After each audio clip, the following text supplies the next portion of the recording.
On Friday, friends, family, and fans gathered to honor Takeoff, who was fatally shot in Houston on November 1st. Now, his family, Cardi B, Offset, and Quavo, are paying tribute to the late rapper on social media. It's devastating.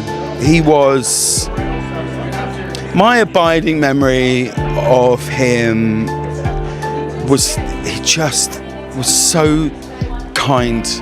He was so laid back, he was funny. He'd always call me Big Drip if I saw him, which he knew I just... On a day that started like any other, the world was stunned by the tragic news of Takeoff's untimely passing. As the vibrant and talented member of the Migos, his sudden death sent shockwaves through the music industry and his devoted fan base. Yet, amidst the grief and sorrow, questions began to swirl about the true circumstances of his final moments. But what horrific events led up to that fateful day? Were there signs of danger that went unnoticed? Join us as we unravel the chilling details and hidden truths of Takeoff's mysterious last day, piecing together the puzzle of his enigmatic demise. But before that, don't forget to subscribe. Now, let's find out. Takeoff, born June 18, 1994, as Kirsnick Khari Ball, had an intriguing start. His parents, Miss Davenport and Kenneth Ball, met while his mother was working as a hairstylist. Sadly, his father left the family when Takeoff was very young, so he was primarily raised by his mother. In the 7th grade, he started creating beats and rhythms for fun, which quickly led to performances at musical gatherings and school events. Quavo and Offset were close friends in school, not family members as often reported. The true family connection was between Quavo and Takeoff. During a VL interview, Quavo revealed that they were indeed family, with Quavo being Takeoff's uncle despite only being 3 years older. Quavo and Takeoff's mother are siblings. While Takeoff was in middle school and Quavo in high school, Quavo moved in with his sister from Athens, Georgia to Gwinnett County, and they all lived together. Quavo considered Takeoff more like a little brother. In 2008, Quavo, impressed by Takeoff's talent, approached him with an idea. They formed a hip-hop trio called Polo Club, which also included Offset. They soon decided to change the name to Migos, a playful nod to the phrase Three Amigos. Quavo, the oldest of the group, was a starting quarterback at Berkmer High School in his senior year. Despite his promising football season, Quavo dropped out before graduation to pursue music. Offset, the second member, started as a backup dancer. He even appeared in a music video for Whitney Houston's 22 single What You Lookin' At when he was just 11 years old. Offset also hailed from Gwinnett County, a suburb of Atlanta. Takeoff didn't have an early start in music like his group mates, but his passion for the entertainment world was undeniable. His journey from creating beats in 7th grade to becoming part of the famous trio Migos showcases his dedication and talent. This group's formation and evolution into Migos highlight the unique backgrounds and paths each member took, blending their talents to create a lasting impact on the music industry. In one of his final interviews, Takeoff shared on Drink Champs that making music was his only plan. Unlike many who played sports or had other interests, Takeoff always loved music from the start. He deliberately avoided having a plan B to fully commit to his plan A. He knew what he wanted to do, and he did it, attributing his success to divine favor. Years later, Takeoff, Quavo, and Offset put their plan A into action. Their first mixtape, Juke Season, was released on August 25, 2011. The following year, on June 1, 2012, they released their second mixtape, No Label. The group's big break came when Gucci Mane noticed them. He heard their song Bando and invited them to the studio. Although no official deal was signed, they recorded Dennis Rodman together a few months before Gucci Mane's incarceration in 2013. The Migos released their breakout single, Versace, produced by Zaytoven, which peaked at number 99 on the Billboard Hot 100. Drake even remixed the song and performed it at the iHeartRadio Festival on June 13. Their mixtape, YR and Young Rich Niggas, featured the hit single Versace, solidifying their rise to fame. Despite their success, the group faced challenges. Offset, the third member, was jailed for 8 months due to a probation violation related to receiving stolen property. During his absence, Quavo and Takeoff kept Offset's name alive in interviews and press runs. On February 25, 2014, Migos released the sequel to their second mixtape, No Label 2. This mixtape was downloaded over 100,000 times in its first week and was certified gold on DatPiff.com. The group's determination and resilience in overcoming obstacles played a significant role in their journey to stardom. On March 14, 2014, Migos announced that their mixtape, YRN2, would be transformed into a full album. By June of that year, they had signed a deal with 300 Entertainment, distributed by Atlantic Records. Their single, Fight Night, was featured on XXL's list of the 25 best songs of 2014, peaking at number 69 on the Billboard Hot 100. On February 5, 2015, Migos released their debut single from the album, One Time. The album sold 15,000 copies and reached number 3 on the top rap albums chart. In September 2015, Migos decided to go independent, leaving 300 Entertainment. They believed Quality Control Music would better manage their careers and increase their earnings. Under 300 Entertainment, they made approximately $30,000 to $40,000 per show. But with Quality Control, their earnings soared to $60,000 per show. On September 17, 2015, Migos released a new mixtape, Back to the Bando, despite Offset still being incarcerated. The mixtape featured the track Look at My Dab, released on September 6 and officially as a single on iTunes on October 30th. The song gained global attention thanks to the signature dab dance, popularized by the Migos and celebrities like Odell Beckham Jr. and Cam Newton. On December 4, 2015, Offset was released from jail, marking the occasion with the phrase, "They can't stop God's plan." Offset Free YRN? The follow-up mixtape, YRN2, was released on January 18, 2016. The group continued their success, releasing 3 additional albums, Culture, Culture 2, and Culture 3. In 2022, it was announced that Migos would split up. Quavo and his nephew Takeoff decided to continue making music together, while Offset pursued a solo career. This marked the end of an era for the trio, but their legacy in the music industry remained strong.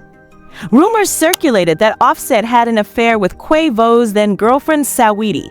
During interviews, Quavo avoided directly addressing the issue, but often spoke about loyalty, implying Offset's betrayal. Offset went on to release 2 solo albums, Father of 4 and Set It Off, in 2023. Meanwhile, Quavo and Takeoff continued as a duo, releasing a single together. On Halloween night in Houston, Texas, it was said that the Migos were connected and protected by the J. Prince family, who represent Rap-A-Lot Records and have close ties to Drake.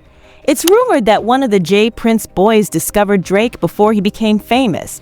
While in Houston, Migos visited various spots, including TV Johnny's jewelry store, to look at some pieces. A jeweler has come forward with new surveillance video from the night Takeoff died, sharing it with 11 Alive. The footage shows Takeoff, Quavo, and their entourage stopping by Johnny Dang and Company, a custom jewelry store, just hours before the tragic incident. Surveillance video of Takeoff and Quavo, along with their entourage, walking into Houston's Johnny Dang and Company custom jewelry. We open late for you because that's a convenient that I always take care of. The jeweler, known as the King of Bling, was one of the last people to see the Grammy-nominated artist alive. In the surveillance video, Takeoff, Quavo, and their entourage are seen entering Johnny Dang and Company. The jeweler mentioned that they opened the store late for the group, as it was customary to accommodate their visits. Johnny Dang said his store is a regular stop for the Migos whenever they are in Houston, where they hang out and buy new jewelry. The visit to Johnny Dang and Company was part of a busy night in Houston for the group, leading up to the tragic event. The jeweler's video offers a glimpse into the final hours of Takeoff's life, adding another layer to the unfolding story. The strong connections between the Migos, the J. Prince family, and the city of Houston continue to intrigue fans and followers of the group's journey. Takeoff and Quavo stopped by a jewelry store to clean some pieces and check out new ones. It was a regular Monday night, and Takeoff, known for being very quiet and nice, was there that same Halloween night, October 31st, 2022. The Migos were in town to promote their new music video, single, and celebrate Jazz Prince's birthday. Throughout the night, the duo wore the same clothes, Quavo in a red shirt and Takeoff in a white shirt. The entourage started in Houston's 5th Ward and made their way to a downtown bowling alley. A close friend, Willie Brand, was also there. Inside the alley, Quavo gambled with other party guests from 1 a.m. to around 2:30 and meanwhile, Takeoff stayed quiet and kept to himself. People at the scene described him as the coolest, quietest guy in the room. He wasn't saying a word, just hanging out and chilling, completely unaware of what was about to happen. Around 2:40 a.m., the dice game moved outside to the front of the bowling alley, where a small argument broke out. Sources at the scene reported that about 34 people were standing outside. Quavo was arguing with 3 others when, out of nowhere, things took a tragic turn for Takeoff. Takeoff, who had been quietly minding his own business all night, suddenly found himself caught in the middle of the chaos. He didn't even realize what was happening until it was too late. The argument escalated, and in the blink of an eye, he got hit. The scene was chaotic, and what started as a simple night of fun turned into a nightmare. Video evidence showed Quavo and 2 younger men involved in a dice game inside the bowling alley. According to the investigation, they were arguing outside because the 2 young men had won money in the game. After an initial physical confrontation between the groups, shots were fired in different directions, and one hit Takeoff. In the video, Quavo can be heard saying, "Let me leave before someone gets hurt," likely addressing one of the shooters. Another source revealed that Quavo might have overreacted due to the dice game. 3 people were hit during the ordeal: Takeoff, a female, and Takeoff's manager. The woman, who was injured, spoke out afterward, explaining she had to stay in the hospital for weeks. Everything seemed normal while everyone was hanging out, but that changed as the night progressed. Toward the end of the event, around 2:30 a.m., a sense of unease began to creep in. A woman present recalled seeing Quavo get upset during a dice game. At first, she thought it was just friendly banter, but it soon became clear that tensions were rising. She sensed something was about to go down as the argument between the people playing dice escalated rapidly. Realizing the danger, she began to run. Suddenly, shots were fired outside the bowling alley. She fell to the ground, feeling a sharp pain in the back of her head. Despite the chaos, she managed to make her way down an escalator and into a friend's car, who then rushed her to the hospital. Fortunately, the hospital was only 12 minutes away, and she was able to receive medical attention at Memorial Hermann Hospital. The situation had turned from a fun night out into a terrifying ordeal in a matter of moments. A nurse living near the bowling alley heard the shots from her apartment. She wanted to remain anonymous when sharing her experience. She explained that she lived close by and, upon hearing the commotion, got out of bed. She described hearing pow, pow, pow, pow before it stopped. Curious and concerned, she went to her balcony and saw people running, which made her think it was an active situation. Initially, she decided to stay put, but then heard a scream. At first, she thought the scream was from a victim, but upon closer listening, it sounded like a cry from a police officer. The scream, filled with agony, wasn't from physical pain. She later found out that the cry came from Quavo, another member of the Migos and Takeoff's uncle. He was desperately screaming for an ambulance and seeking help. Realizing the gravity of the situation, the nurse ran to her car, grabbed her medical equipment, and rushed to the scene. In the background of a video recording, her voice can be heard shouting, "I'm a nurse. No, no, no, I'm a nurse." She wanted to let everyone know she was there to help, despite her fear. When she reached Takeoff, it was too late. She described how Quavo was distraught, and Takeoff's head was tilted upward with his eyes rolled back and fixed. She saw a visible wound on his head and checked his pulse numerous times, but he was already gone. The nurse later faced criticism on social media. Some said she should have performed CPR, but she explained that in such cases, it wouldn't have been appropriate. She pointed out that with a wound like that, doing CPR could cause more harm by circulating blood out of the injury site. Takeoff was pronounced dead at the scene. Almost immediately, rumors began to swirl about who had actually passed away. Once it was confirmed that it was Takeoff, speculation about who was responsible spread rapidly. Some blamed Quavo, while others pointed fingers at Jay Prince, saying the Migos weren't protected, or that Jay Prince's entourage was involved due to the ongoing tensions between the groups.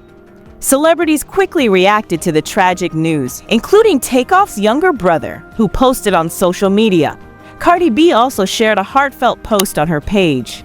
Most notably, J Prince SR, the influential figure from Houston, spoke out on Instagram.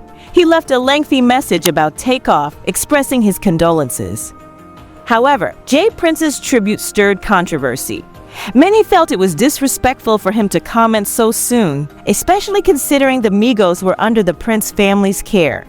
The backlash was so intense that J Prince and his family had to give an interview to clear their names and address the situation directly.